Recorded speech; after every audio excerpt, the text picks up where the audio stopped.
He goes on and he says, incline your ear and come to me. Listen that you may live. And I will make an everlasting covenant with you according to the faithful mercy shown to David. What is he saying? He's saying this. Come to me, all you who are weary and heavy laden.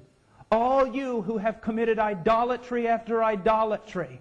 Committed heresy after heresy. Lie after lie. Immorality after immorality. Come to me. And they cry out, but how can we come to thee? They know about God's holiness. They know about justice. They know that the wages of sin is death. How will we come to thee? Through the sure mercies of David you will come to me. Through the one that was greater than David you will come to me. Through the work that I have done for you. Not through personal reformation. Not through getting all your ducks in line. Not through ordering your life. Not through offering some work of piety. No, you will come based on what I have done through David, my son. Through the cross of Calvary. God gets so much glory when He is believed with regard to the cross. I want us to notice two things here. First of all, He says, come to me those who are thirsty, those who are hungry, those who have nothing. Now, I want you to realize something that's going on here. There has been much plowing that has gone on in the book of Isaiah. Much plowing by the prophet. He has spoken hard words to the people of God, and he has plowed them and broken them up and plowed them some more. And God, working through His prophet, working through His own acts of providence, what has God done? God has broken this people in two so that they recognize something that the people of our day do not recognize, that they are blind and miserable and impoverished. One old preacher, as a matter of fact, I've heard a lot of old preachers say this, it's not hard to get a man saved at all. It's hard to get him lost. Listen to me. Many times, I don't like preaching much in the United States because they usually just give you a week. You can't do anything in a week. The old preachers, the ones I used to know when I was a boy, they would come into a town to plow. They would plow for 2 or 3 weeks. All they would do would be preach on sin, offer nothing of mercy to anyone, and walk home every night without giving an invitation. They would plow, and they would plow, and they would plow until the people began to realize they were exactly as Scripture said they were. Miserable and wretched and thirsty and hungry and starving and dying, and most of all, justly condemned. You preach and you plow with the people until the very sinners sitting in the pew raise their hands and say, God would be just in killing me and destroying my soul in hell this very moment. I asked an old preacher one time, this was, oh my goodness, 25 years ago.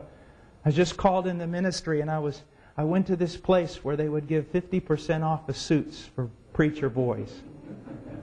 It was in Paducah, Kentucky, and it was one of those almost, can this really be happening experiences.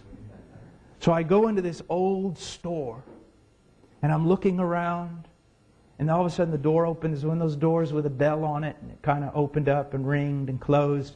And I turned around and looked, and there's this old man standing there, and he's just looking at me.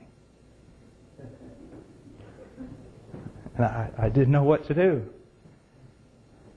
And so I kind of walked towards him. I said, hello, sir. He goes, hello, boy. He said, you've been called to preach? And I said, yes, sir. And he said, then let me tell you about preaching. And he pointed out the door, and he said, you see that place where that building's at right there, young man? And I said, yes, sir.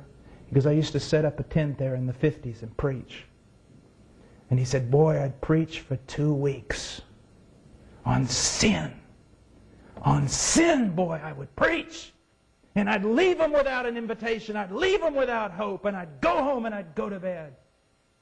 And I said, well, sir, how long would that continue? He said, until the Spirit of God fell down on the place. And I said, well, how did you know when that happened? And he said, well, about 2 weeks into the meeting, someone handed me, I think it was $25 or $50, he said, and told me to go buy a suit. And I walked into this store. That store had been there for about 80 years. He said, I walked into the store, and when I walked through the door, there was a young man who was a clerk. When he turned around and saw me, he fell down on his face and cried out, oh God, have mercy on me, I'm a sinner. And I knew the Spirit of God had fallen down on the place. Do we really believe that anymore? You know what we're raising up? A bunch of little boys with a lot of correct theology. But where's the power of God? The power of God. Do we believe it enough? Young men, those of you who may be called to preach, do you believe it enough to wrestle in the woods? You may have the theology of David Brainerd, but do you have scarred knees like David Brainerd? You see, people must know, first of all, that they are thirsty. They must know that they are lost to appreciate this invitation. I often use an illustration of pulling out some keys and jingling them before the congregation and asking them, does this make you happy, the sound of the keys? And most of them say, why no? And I say, of course not. But if you were locked away in a dungeon, the sound of keys would fill your heart with joy.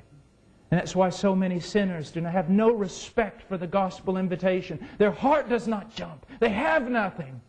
Why? Because we have not labored in the preaching of the gospel that they may see their need for Christ. These preachers today, all they do is say something like this. You've got a wonderful family, you've got a wonderful job, you've got a wonderful life. You just lack one little thing to complete it all. Jesus on the top so that you can have your best life now. What they ought to hear is, everything in your life is done. You have Christ or you have nothing.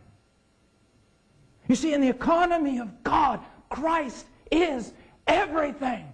It doesn't just say in Colossians that the worlds were created by Him. In the Greek it is the worlds were created in Him. All things were created in Him. Everything has been created within the sphere of God's Son. Anything outside of that sphere is absolutely asinine.